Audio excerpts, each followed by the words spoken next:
toxic masculinity. Oh, Uncle Tim. Did you guys hear about this? Uncle Tim trends on Twitter following Republican Tim Scott's speech. So this was the Republican reaction to Joe Biden's speech. And these Democrats, they didn't like that Tim Scott was saying there was no racism in America, or America wasn't a racist country. And so they all lost their minds and started calling him Uncle Tim, which is, of course, a reference to the concept of the Uncle Tom. The Uncle Tom, in the minds of essentially racist people who don't like black people they don't agree with, concept of the Uncle Tom is somebody who is a traitor to black people, who side with the white people. They're what some people call a house N. You know, back in the old days, the slave days, you used to have the slaves that did the hard labor in the fields, and then you had the house slaves who were, they slept in nicer beds, they had more creature comforts, they were treated a little bit better, like part of the family a lot of the time, and they were considered traitors to the other slaves out in the field. Now, I don't know how often these house slaves were considered to be traitors by the slaves in the fields at the time, but they've come to be perceived that way today by some people. I think at the time it's possible that they might have been perceived poorly, they might have been perceived well, people might have just perceived it as, well, this is the way things are. I don't know. None of us were around back then, and so it's hard to know exactly how these people in these positions were perceived all the time. But anyway, they're perceived today to be, traitors to, like as if what should they have done? Murdered the people in the house and freed all the slaves on the plantation? I mean, I guess you can make that argument, but that would be committing murder. So a lot of, I don't know why they're hated so much, but there's this idea of the Uncle Tom, which is the quintessential house slave, or what's referred to as the House N by many kind of racist type leftists. But anyway, so they've modified this to call him Uncle Tim. Uncle Tim. So Tim Scott's now Uncle Tim, according to racists on the left. And this term has trended on Twitter. Twitter finally banned this term, banned this Uncle Tim after like a full day or something like that. Which is funny because the stuff that comes from the right that the left complains about can't stopped immediately on Twitter. I think Twitter's trying to make an effort to appear to be somewhat balanced and fair. But of course, I've done 3 whole videos on how they're not. I recommend checking those out. So let's go ahead and have a look at this. So Uncle Tim trended on Twitter after Senator Tim Scott delivered a Republican rebuttal to President Joe Biden's address to Congress. Twitter is still out here going out of its way to make racist attacks against GOP Senator Tim Scott to make them go viral. Apparently, they want him to suffer for the crime of upstaging Joe Biden via a highly effective speech. Disgusting. This is from the Federalist's Molly Hemingway. Molly Hemingway is awesome, by the way. And this comes from the Washington Examiner, by the way. Okay, so... Right. Yeah. Yeah, okay. The slur, which plays off the derogatory phrase Uncle Tom, was used by a surge of liberals on the platform Wednesday night to describe Scott in a speech declaring the United States not a racist country. By the way, can I just say something? There is something called Black Twitter. Let me just show you guys here. Twitter. There we go. Yeah. All right. Let's look up Black Twitter. Black Twitter. Hashtag Black Twitter. Boom. And what I found, I don't know what we're going to find on here. But what I found is there's this concept of Black Twitter, right? Which is like black people using Twitter, black culture, black stuff. So much of Black Twitter. There's a lot of like positive, like pro-black stuff. Shout out to the black fathers influencing their kids' lives and playing the role bestowed upon them. I agree with that. Like Gideon, I don't know who you are, and I don't know if I agree with your politics, but I agree with this. I think this is great. But there's a lot of people who, this is kind of weird. I don't even know what that is. This is this guy saying that when a girl says her love language is physical touch, he chokes her. Okay, that's charming. Um, this is fine. This is just cheerleaders doing cheerleading stuff. But you find a lot of stuff on Black Twitter that's essentially like really racist against white people, like really, really racist against white people. And this is where you're going to find a lot of weird stuff. I was going to do a whole video on Black Twitter and find some of the most egregious stuff. Let's see here. See, this is somebody saying that Black Twitter is destroying Tim Scott. So it's not just leftists who are going up against Tim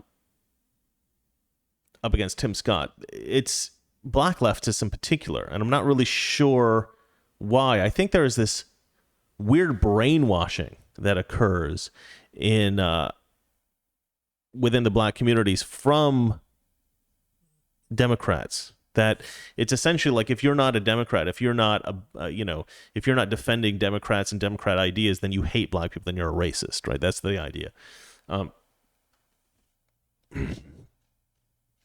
So, all right, let's see here. So this guy posts a lot. Let's see here. Okay, so this is probably something I disagree with. Here's an example of criticism of Tim Scott. I knew this man looked like somebody on TV, sounded like him too. I think this is a character from Fat Albert, the old TV show from the 1970s or early 80s maybe. I used to watch Fat Albert as a kid. I liked that show as a fun cartoon for kids. I don't really remember it too well, but I know I did watch a little bit because I remember the hey hey hey. Everyone remembers that. That was my age. But yeah, I mean, it does kind of look like Tim Scott. It's a little bit funny, but why? Why be a dick? Let's see here. Okay, they're talking about cops racially profiling black people. This is a meme talking about how obviously this person disagrees with Tim Scott and is disapproving.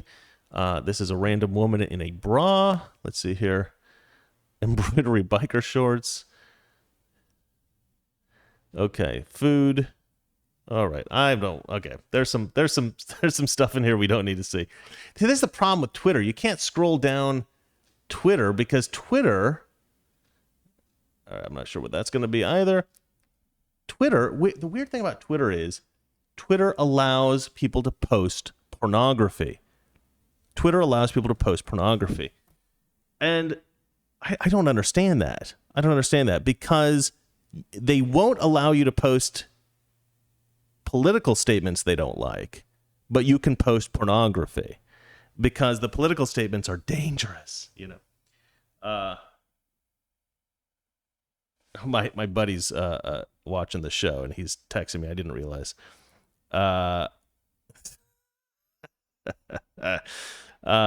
buddy Kurt says he has an uncle who's actually named Uncle Tom. It's his actual name is Uncle Tom. Let me get rid of the background here. What else we got, Kurt? Let's see here. Upstaging Joe Biden is no easy feat. You need a pulse.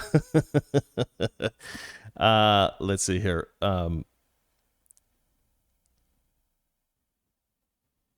Yeah, anyway.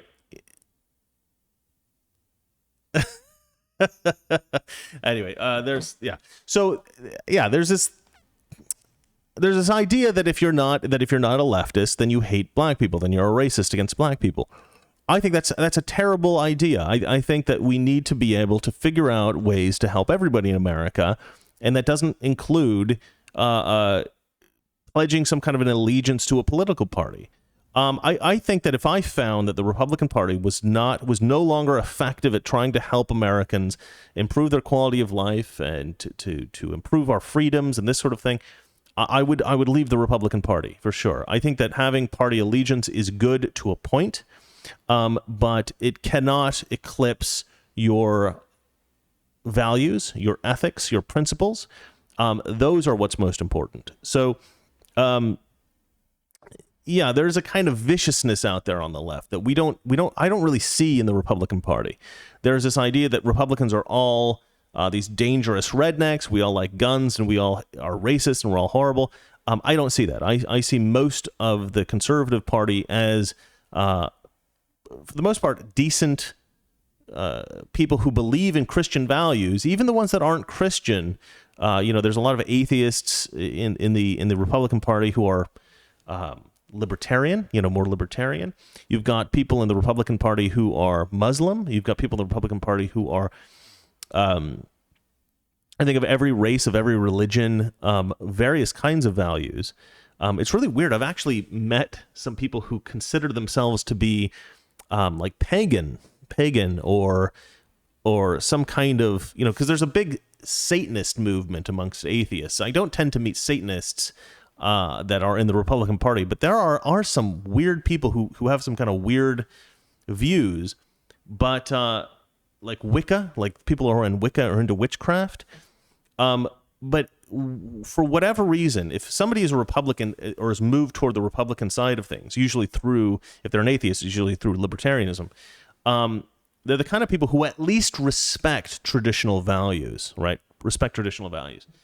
And on the left, they're trying to destroy traditional values. They rail against traditional values. Traditional values goes against the ideas of the left, which are take a particular group, Black Americans or gay Americans or women or whatever it is, trans or whatever, and elevate them, improve their status in society at the expense of whoever else might be punished for this advancement of this specific group, and namely the people that they're willing to put on the pyre in order to help out these people are straight white people. If you're straight or you're white or you're a Christian, or especially if you're a man, that's fine. You can suffer, and we'll take whatever we can from you in order to benefit this other group. That's the vision of the left.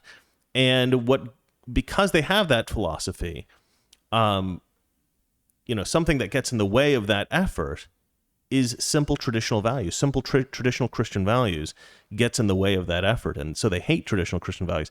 And we're becoming an America, I think, that has become divided by a group that wants America to be a good place, Republicans, and a group of people that now want America to be an evil place.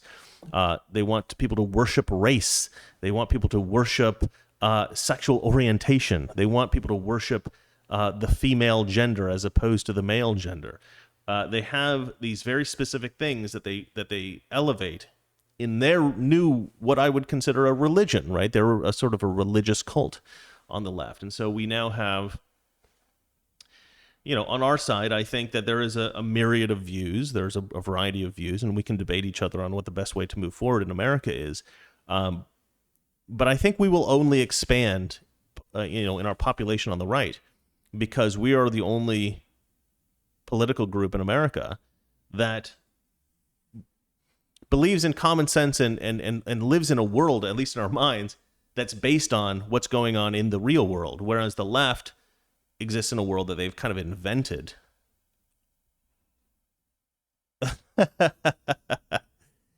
Kurt wants to co-host the show today, but audio only. I would do that, but I think it's going to be too difficult for the audio to come through clearly on the microphone. So maybe another time when we could just do a Zoom call. Let's see here. Let's move on to the last story of the day. Now this is a sort of a there's two stories. One of them is a follow-up. But this is the last full story of the day. Oh, my audio. My air conditioner just came on. It's quite hot in LA today, but I have it pretty cold here in the apartment. All right, let's see here. All right, the last full story is teacher caught saying she teaches social justice all day, every day. I don't think that this is too surprising. I don't think that this is too outrageous. This is basically just how teachers teach now. So to me, I'm not that shocked by it, but it is a story on the Daily Caller, and it leads to something else which I wanted to show you guys. So let's go ahead and read through some of this.